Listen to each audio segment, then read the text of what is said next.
Pero, Marlon, mas overwhelming naman yung balita tungkol naman kay Marcos Jr.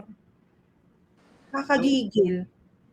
Ito yung pagpapatunay. Lalo uli silang na-fact-check ng isang Vice President Sara Duterte. Kasi pinatunayan lalo nito sa pinaka-latest na statement ni Marcos Jr., yung sinabi ni VP Sara na hindi marunong magpaka-presidente ang isang Marcos Jr. Nakakainis pakinggan, no? Isang presidente. So, kontento ka sa salitang overwhelmed. So, hindi mo hinanap kung saan talaga napunta yung pondo na 1 billion pesos a day para sa flood control project. Tapos, ganun nakalaki yung perang ginastos, araw-araw, 1 billion, bigla mo nalang sasagot na overwhelmed dahil sa laki ng tubig, anak ng pusa, putik. Hindi.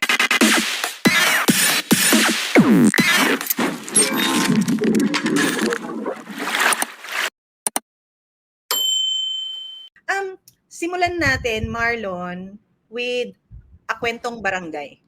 Okay. Sige. Alam mo to.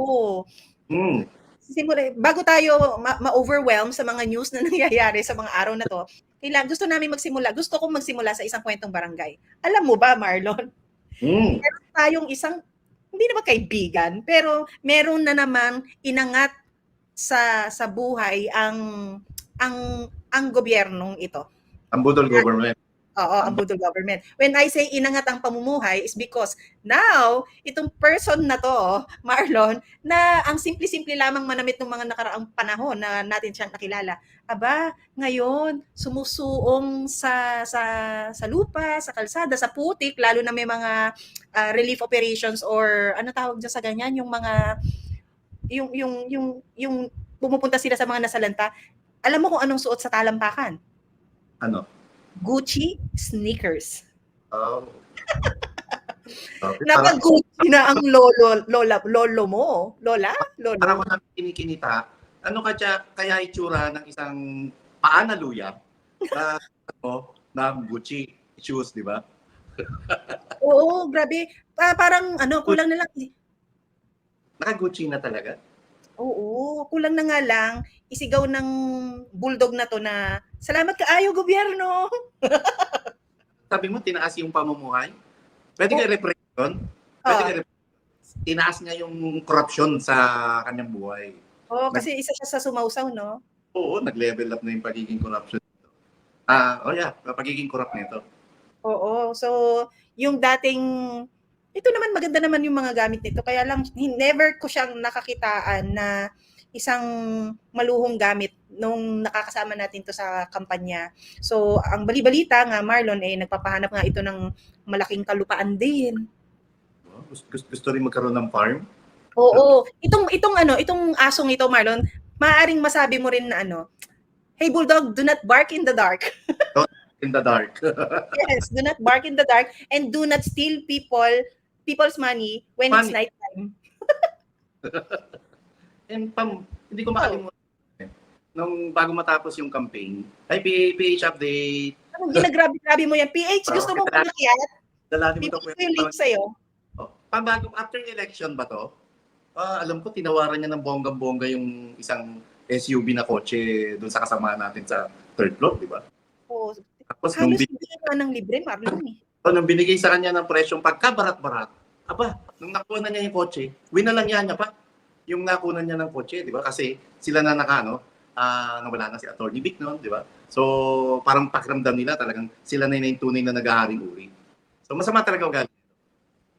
Oo, masama ugali mo. Tumigil ka dyan. And next time you, Bulldog, do not bark in the dark. And only, you have to realize na magnanakaw ka na ngayon dahil inangat mo yung pamumuhay mo na Gucci na ang suot mo bilang ikaw payak lang na namumuhay. At we heard na basta papahanap na siya ng kanyang farm. Nagtatanong kung sino si Bulldog. Ang itsura niya, isipin niyo si Tambaloslos, di ba? Anyway, medyo tisoy-tisoy si Tambaloslos eh. Ito yung small version ni Tambaloslos na saka kung maglakad talaga ngayon, kala mo may pakwan magkabila sa kilikili. Kulang na lang pati yung paghakbang eh. Para na siya wrestler, no? Anyway, good luck sa'yo. Good luck kaayo. Good luck kaayo and salamat kaayo, gobyerno. Di ba? Marlon, Tuloy lang sa pagnanakaw. Diba? wag ganun.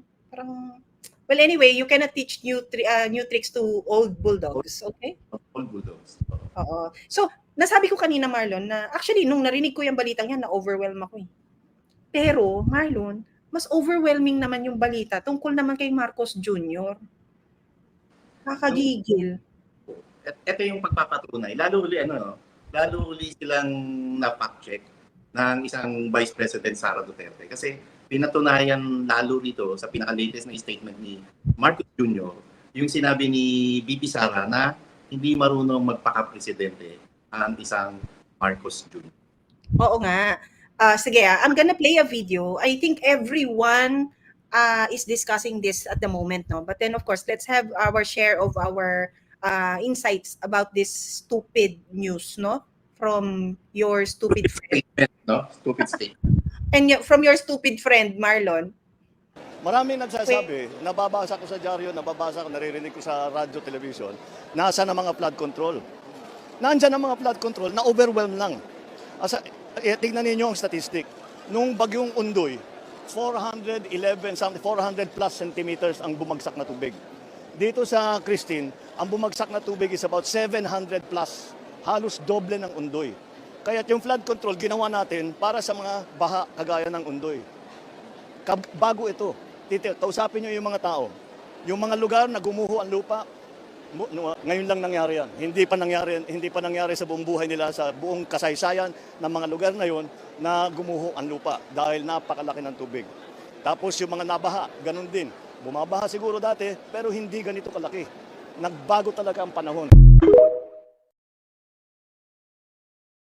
Nagbago ka na, Marlon. Nagbago ka na. Sino? Ito sa cellphone ko. Ano, nakakainis pakinggan, no? Sa presidente. So, kontento ka sa salitang overwhelmed. So, hindi mo hinanap kung saan talaga napunta yung pondo na 1 billion pesos a day para sa flood control project. Tapos, ganun nakalaki yung perang ginastos, araw-araw, 1 billion, bigla mo nalang sasagot na overwhelmed dahil sa laki ng tubig, anak ng pusa, puti. Hindi, alam mo, Marlon, nung pinanood ko to, ang una kong nakita dito is yung kanyang, alam mo yung facial expression niya, na he's coming from a point na parang punong-puno na siya. At malalaman mo rin naman, we all know this, na punong-puno na siya kapag in-address na niya finally ang isang issue. This is the first time na he is addressing the issue since he mentioned the flood control during the SONA, Marlon. Actually, second. Kasi unang in-address niya, yung sinabi niya nabangga ng barko. Tama. So, ito yung pangalawang beses na ina-address niya na not referencing this time around na wala siyang ma-blame na barko, bangka, tutubi, langgam na nakasira ng isang flood control.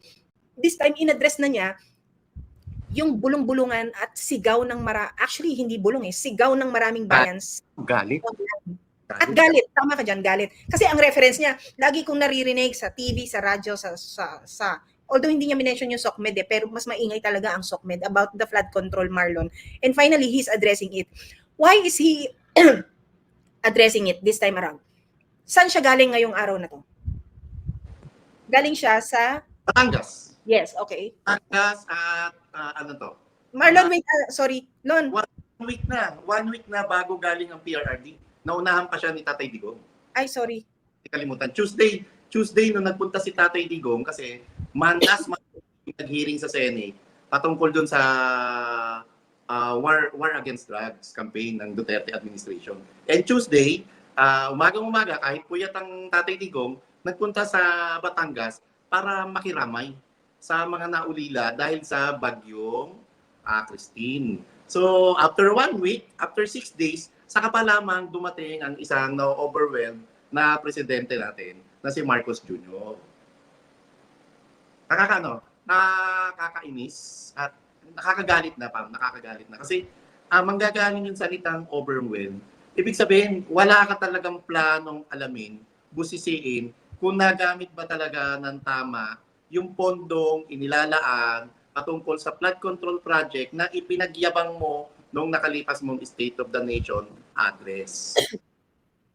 Kaya today, Pam? Alam mo, Marlon, Ay, nalulok ko yung laway ko. Sorry guys. Okay. Hindi ko alam. Ginaganyan.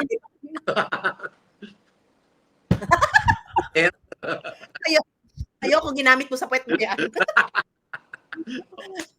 Sorry guys, sorry. Alam mo Marlon, it is very sad to hear the leader of this country say na he's overwhelmed. Because that is very telling na wala kang kayang gawin. And there's mas marami, Marlon, ang pwede pang mangyari or mas malakas pang dumating kesa kay Christine. Correct. Tapos you're already overwhelmed. Kanino kami kukuha ng pag-asa kung may mas malakas pa kay Christine? Di ba? And ulan-ulan pa lang yan, Marlon. How overwhelmed will you be should the big one, ang big one, di ba, ang tinatawag natin na earthquake, Yes. should the big one happen under your administration or leadership, di ba? Yung within your term. Paano? Knock on wood, we don't want that to happen, di ba? Ako ayoko, takot talaga ako sa lindol, Marlon. Konting yanig nararamdaman ko, tsaka nagpapanik talaga ako. Imagine, paano niya i-handle yan? Tapos you're overwhelmed by Christine? Hindi ko alam pang ano eh. Anong ibig niya sabihin na overwhelmed? Ibig sabihin hindi talaga kinaya despite dun sa bilyong-bilyong pisong pondo na inallocate para dun sa proyektong yun. Kung sa akin to, ang tingin ko rito, nagpapalusot lang to na dahil nga isa siyang mahinang nagpapalusot lang siya, naghahanap na lang siya ng isang katwirang hindi naman katanggap-tanggap at hindi reasonable. Katwirang ano to eh, katwirang addict. Katwirang wala eh, ganun lang eh, di ba?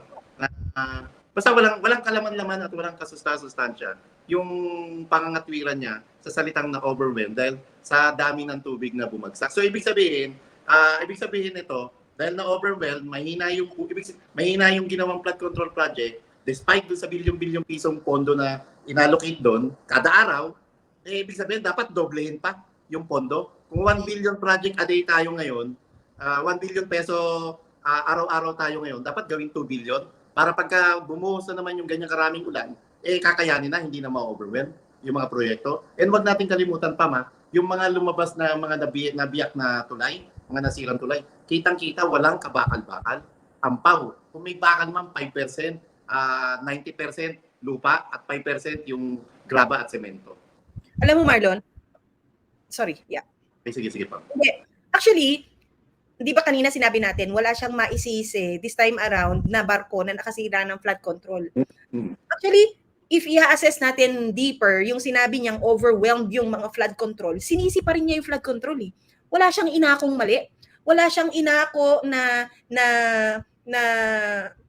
yung kamalian ba na oo, nagkamali kami, oo, mali yung datos na sinabi ko during may SONA, oo, hindi 5,500, oo, hindi yung 5,500 achievement ko lang, di ba? Wala siyang ganun. But instead, he saw the opportunity na sisihin ulit yung flood control by saying that the natural occurrence na storm na to in-overwhelm yung flood control. Ano ka? Perpekto ka bilang tao na wala ka nang aakuing mali mo? Ito pa masaklap. Wala na nga siyang inakong mali. Wala pa rin siyang pinagalitan. Wala siyang kinastigo at wala siyang sinibak na DPWH official at iba pang government officials na sila ang dapat tanungin kung bakit nagkahetot-heto ang mga flood control natin at kung bakit na nabiyak na tulay ay bakit wala man lang kabakal-bakal at kitang-kita na substandard ang mga ginamit na materyales. Ay, actually, sinabi mo yung wala siyang sinibak, wala siyang anything. Alam mo, Marlon, kung sa panahon yan nangyari ni PRRD, meron nang nasigawan, namura, natanggal sa pwesto, maaari, no? Or nasabon para sabihin, ayoko ng datos na binibigay mo sa akin ngayon, gusto ko mag-deliver ka for tomorrow. Di ba? May ganun eh. Sa publiko, di ba? Pinahiya sa publiko, or kaya hindi niya magawa-gawa ito, kaya hindi niya makasti-kastigo, hindi niya masibak-sibak ito. Kasi, pwedeng sabihin ng taong bayan, o pwedeng isipin ng taong bayan na naghatian lamang sila sa pondo. Kasama na siya sa equation kung magkano si Eddie at saka magkano si Patty. Tama, totoo yan. And you know what? I know this kind of gesture na masasuggest ko lang na gawin niya will not even make him forgivable. Yung at least heads should roll. Heads must roll. And we should witness heads rolling, Marlon. Di ba? Sino ang DPWH ngayon? Sino ang DILG? Remulla. Ang tagal, bunuan. Ang tagal nang nakaupo niyan. Oo. Na puro palpak pa rin. And they keep saying, eto Marlon na, ipakita ko lang.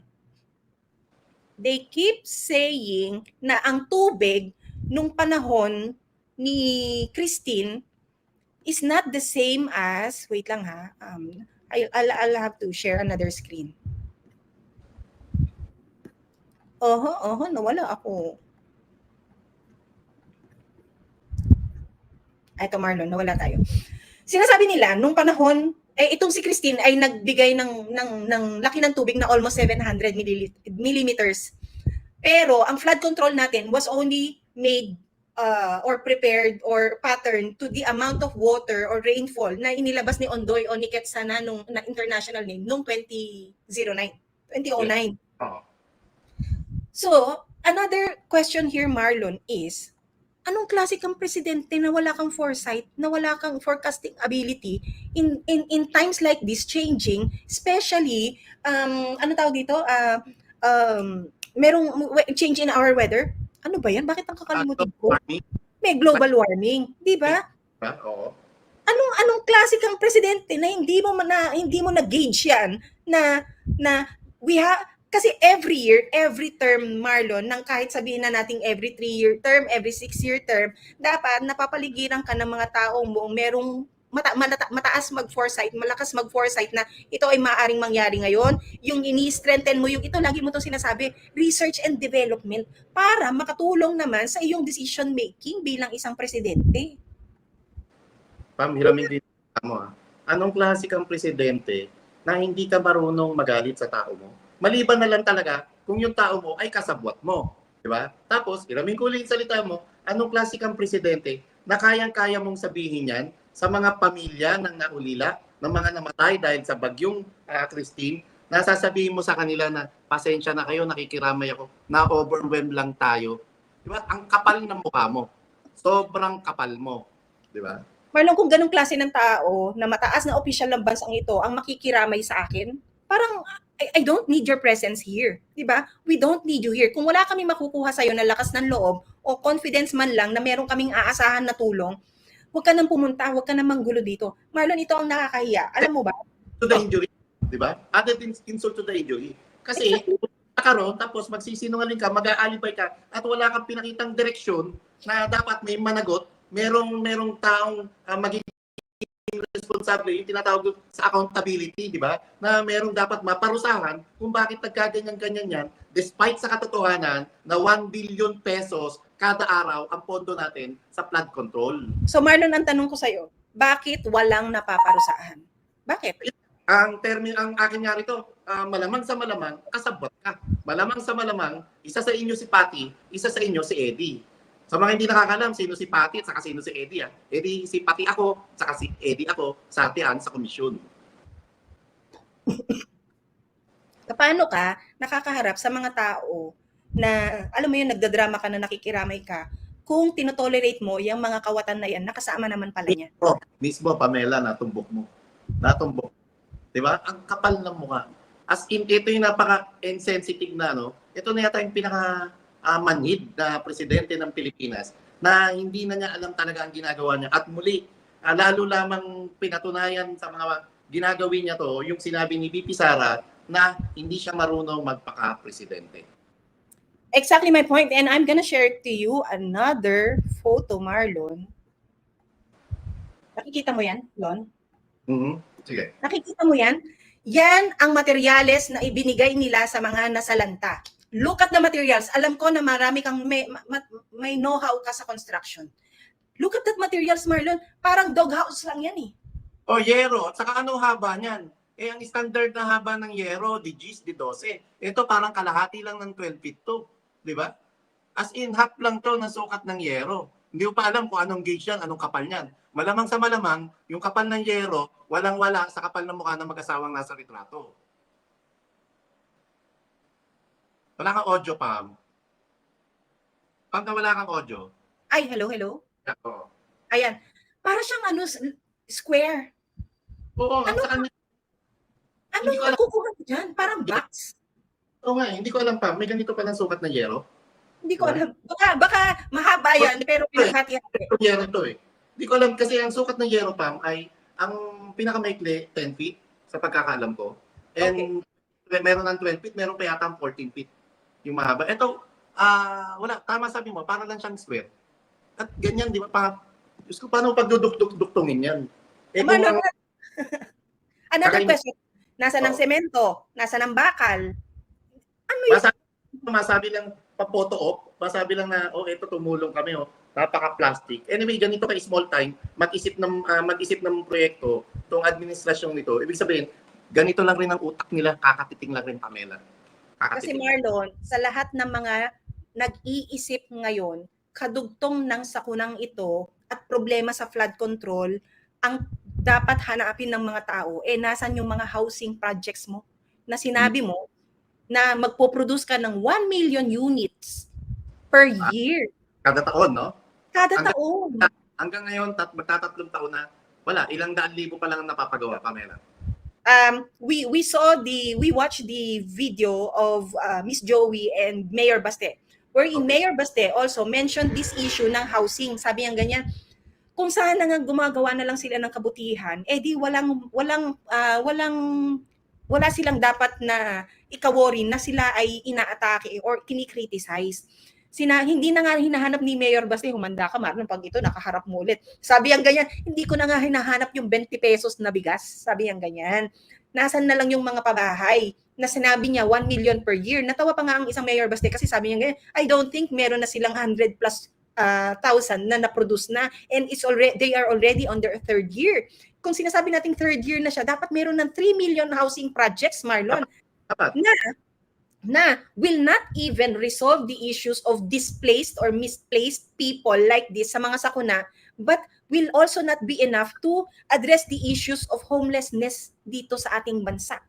Marlon, Tama ano, ka, sangay-sangay na yan, Marlon. And actually, nag-a-align ang universe sa mga nangyayari for the Filipinos, Marlon, to realize that he is everything we did not expect him to be. He is everything that Duterte is not. Diba?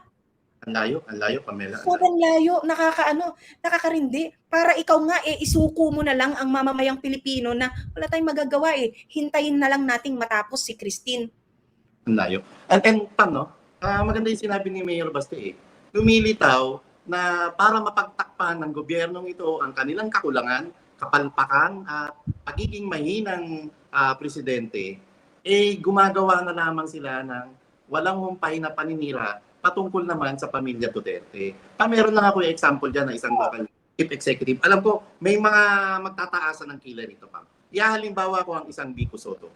Kala natin sobrang galing ng Vico Soto sa Pasig City, Hindi ba? Pasig, Pam, kung kakausapin mo yung mga taga-Pasig, walang accomplishment. At ang ginagawa lamang ng isang Vico Soto ay manira ng manira, ibash ng ibash yung mga kalaban niya o yung mga kritiko niya. At walang iniwan to sa taktika at ginagawa ngayon ng Marcos administration para mapagtakpan yung mga pagkukulang nila. Ang ginagawa na lamang nila ay siraan ang Pangulong Rodrigo Roa Duterte pati si Vice President Sara Duterte. Dinadivert nila ang atensyon. I don't know, sa psychology. Ito yung nagiging manipulative na lang sila, di ba? Yes. Nagdadahilan na lang sila para lamang pagtakpan yung mga pagkukulang nila at mga pagkakamali nila. Talaga? I'm surprised, no? Kasi magaling siya sa sa PR niya, sa mga appearances niya. Sige, dapat natin, local and national. Yung hospital, hanggang ngayon, ang daming complaint sa hospital sa mga gamot, pati medical equipment, walang bagong hospital. At ultimo, mga uniform ng mga estudyante, magno-November na, ngayon pa, no October pa lang nagsusukat. Malayong-malayo sa ibang local government units. Pero ano lang natin, ginawa ko lang halimbawa, kasi dito gaw yung iba dahil ito napagtatakpa ng alam mo yung magaling na publicity dahil na rin sa ilang bayarang mainstream media. At hindi ilan mayorya ng mainstream media ang nababayaran para lamang pagtakpan ang tunay na katotohanan na nangyayari sa ating lipunan. Eto Marlon ha, na nabanggit mo ang mainstream media. Galing ang isang Marcos Jr. kaninang umaga sa Batangas para finally visit. Now he took the time and probably he gathered all the courage that he could, Marlon, to finally face this victims of Christine PH. Na if you see online, Marlon, sa Batangas, ang pinakadahilan ng pagkakalubog ng mga bahay at pagkakawasak dahil yung mga troso, malalaking kahoy, malalaking troso na dala ng current ng tubig pababa sa kapatagan sa mga bayan. Usually Marlon, kapag ang bahay mo naman lumubog, kapag humupa ang tubig, nandyan pa ang bahay mo. Maaaring may damage, maaaring may putik, maaaring maglilinis ka ng matindi, pero hindi wasak na wasak to the point of it being damaged totally. Alam mo ba? Total wreck, Marlon, kumbaga sa sasakyan na nagbanggaan, total wreck yan. Paano hindi magiging total wreck? Yung dalusay, tama ba yung term ko? Yung dalusay ng tubig na pagpababa, galing sa bundok, Marlon, ay may bit-bit na troso na kapag yan, yung impact ba, sira talaga ang bahay mo. And you know what the local government of Batangas realized? Totoo naman ang sinasabi nila Natin, we also noticed that, no? Parang simpleng ulan at hangin lang na ang bagyong Christine na nothing na dapat ika-worry o ikatakot ng Pilipino. We've seen worst. We've experienced the worst. Ika nga, Marlon. Pero this time around, kung meron kang kalabang troso sa mga bahangyan o sa currency na yan ng tubig, na daloy ng tubig, at tatama sa mga bahay mo, may issue tayo. Alam mo ba ang pinaka-issue dyan? Ang unabated quarry, yung quarry, Marlon, at saka yung pagtutroso, illegal logging. Pari yung illegal logging. Malamang yan, ikakatwiran nila na hindi. Kaya yung troso na yan, dinala dahil sa lakas nga ng agos ng tubig, di ba? Pero, simple-simple lang ang paliwanag dyan, maikukumpara ang troso na ang isang kahoy na nadala talaga ng isang napakalaking baha kung yung punong kahoy na yun ay may kasamang ugat. Pero kung wala nang ugat, ibig sabihin, kaya may kasamang ugat, talagang malambot ang lupa. At giniba siya ng malaking tubig. Pero kung putol ang ugat, galing sa laging yun, Pam. Galing yun sa pagpuputol ng kahoy, ang hindi natin alam kung legal ba yun o illegal. Pag may ugat, yung daluyong na yun, yung dumagundong na yun sa isang komunidad, yung puno na may ugat, talagang pinatumba yun ng bagyo at ulan. Pero pag walang ugat, ang nagpatumba ron, illegal logging, yun lang at wala nang iba. Kasi kung hati, di ba, maganda yung Oo, kaya mapapansin mo. So, alam mo na agad, makikita niyan sa social media. Pag yung nakunan ng picture ng mga kababayan natin, ng mga netizens, na yung mga rumagasang troso ay walang ugat, laman na this, alam na natin yun. Pero kung may ugat, talagang ganong kalakas ang bagyong Christine. Diba? And kung matino kang gobyerno, dapat ultimo yung ganong pagsasaliksik, ganong klaseng pag-iimbestiga, dapat inaalam mo. Hindi yung tatapusin mo ang isang senaryo sa pamagitan ng pagsabi na na-overwhelm. Diba, no? Ang galing si VP Sara. Tama si VP Sara, hindi marunong magpaka-presidente ang isang Marcos Jr. Ang dyan, Marlon, actually, ang issue pa dyan is, yung bang flood control talaga ang na-overwhelm o ikaw bilang leader ng bansang ito, ang very overwhelmed na. Kasi kung hindi mo na kaya, step down. Diba? Kung hindi mo na kaya, let VP Sara lead. Diba? Kung hindi mo na kaya, surround yourself with good people who will advise you on what good to do. Alam mo, Pam, marami naman mga nakapaligid sa kanya magagaling. Alam mo sa magagaling? Magagaling gumawa ng kwarta. Magagaling nakawin ang kaba ng bayan at magagaling walang yain ang taong bayan. Yan ba yung sinabi niya nung mga panahon na nangangampanya tayo, Marlon, na mag-uupo tayo ng mga magagaling? Eto, magagaling. Magagaling magnakaw, magagaling takot, di ba? Magsinungaling. Magaling manira sa mga personalidad na tunay namang may malasakit sa bayan, palibasa sila, ang malasakit lamang nila ay para sa sarili nila at sarili nilang bulsa. magaling magsinungaling, di ba? Mismo. At higit sa lahat, magaling sumingot. Yan. Isa pang issue yan, Marlon eh. Yung parang hindi siya real time. Marlon, he's not a real time president. Look at you, a week after the typhoon happened, only acting now. Di ba? Only being present now. Only saying something now. And late ka na nga, lahat pa ng sasabihin mo na sana nung panahon na pinahinga mo, pinag-isipan mong mabuti, kabubuhan pa. Pam, hindi ba para namang hiyang-hiya si PRRD sa kanila? Na alam naman natin, ang isang PRRD, hirap na maglakad. Di ba? Mula Davao, napuyat para sa Senate hearing, napuyat sa isang press conference, tapos umaga-umaga, pumunta ng Batangas para makiramay. Tapos itong si Marcos Jr., a week after, saka palang pumunta ng Batangas, hindi para makiramay, kundi para lalo pang inisin ng mamayang Pilipino sa pagsasabing na overwhelmed lamang. At para insultuhin ang mga biktima by bringing square sizes of yeros and plywoods. Mismo. Nakakaano talaga, Marlon. Hindi. Ewan, saan tayo papunta?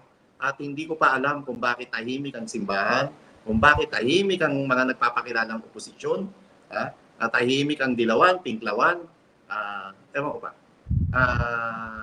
pa, nakakalungkot, nakakainis, nakakagalit. At alam ko, itong nararamdaman natin, hindi pa tayo ang hindi pa tayo ang nabiktima ng baha, hindi pa yung mga bahay natin, wag naman uli ang pinalubog ng baha. What more ang kinikimkim na galit ngayon ng mga nabaha, ng mga naperwisyo, at higit lalo ang mga namatayan dahil sa kapabayaan ng gobyerno ito. Ang nakakatakot dyan, Marlon, is hindi pa tapos ang taon. Ang tag-ulan, carry over yan sabihin na natin hanggang February, umuulan, Marlon.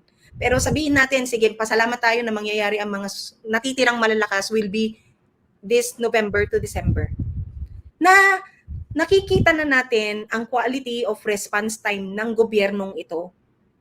At Marlon, ang hindi pa nalalaman ng marami, ang budget for the year 2024 is almost zero. Said na. Paano pa kung dumating ang another pandemic na wag naman sana? Sabihin na natin this December or November, ano ang ibibigay mo sa tao? Will you be the like of FPRRD na nasubok ang pagiging leader sa isang COVID virus, Marlon, na first time ma-experience ng bansang ito? Lahat tayo, we were all new to it. But PRRD knew how to deliver help and knew or studied how to handle it. Imagine this kind of person na sinisisi na ang flood control na-overwhelm lang. Na sinisisi na nagbaha si Karina dahil nabangga ng barko. Wala siyang accountability talaga, no? Nakagaya na sinisigaw natin sa Maisog, Marlon. Pam, napakahina ng presidente ito. Napakahina. Hindi ko alam. Kaya dapat talaga itong darating na eleksyon. Alam mo, anong nakakalungkot, Pamela? Ang WAD committee hanggang ngayon, nananahimik. Kanina, dilawan and pinklawan ang hinahanap natin na reaksyon, pati yung simbahan katoliko, di ba? Yung mga nagdudunong-dunungan, yung mga nagagaling-galingan na mga mambabatas na sinasabi nilang para sa bayan yung kanilang ginagawa, hanggang ngayon, walang nagsasalita kung bakit wala pang nasisibak na kahit sinong opisyal sa DPWH at bakit wala pa rin nakakasuhan ng kahit isa sa mga quadruple A o triple A contractor na kumuha ng mga proyekto sa flood control. Alam mo, Marlon, I don't think this administration will expose the corruption of their colleagues. Ika nga, Marlon, kasi sila rin yan. Bakit mo ikakanta yung kalokohan mo na ikaw naman yung amo ng kalokohan mo?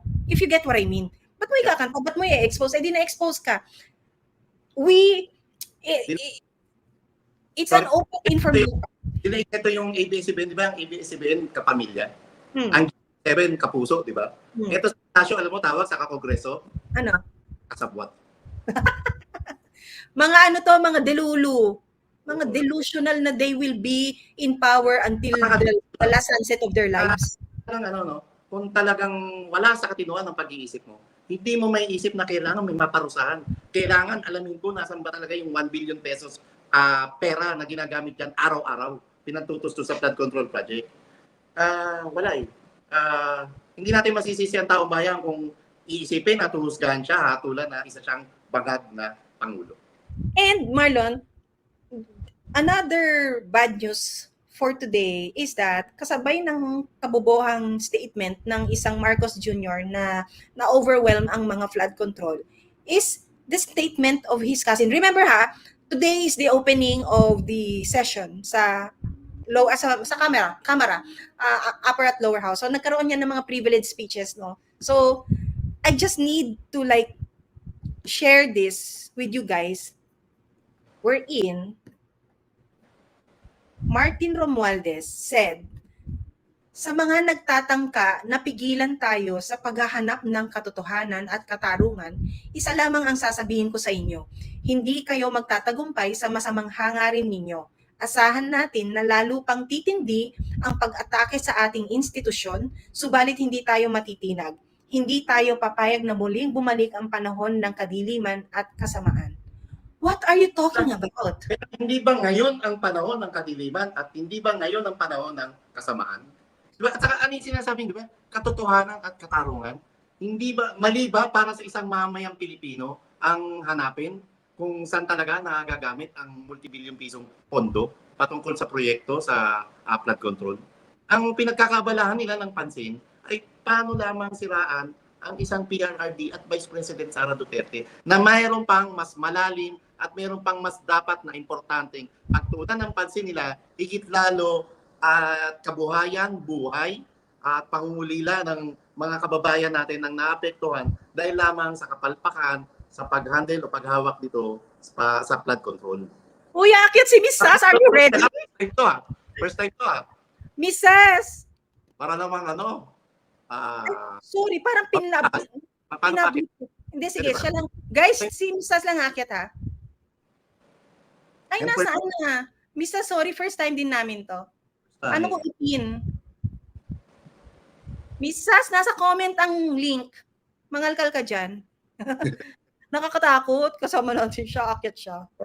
Parang ayoko na mag-recite. Ako rin, parang... Nakakopya na lang. Yan na siya! Talaga? Hi! Ang ganda naman!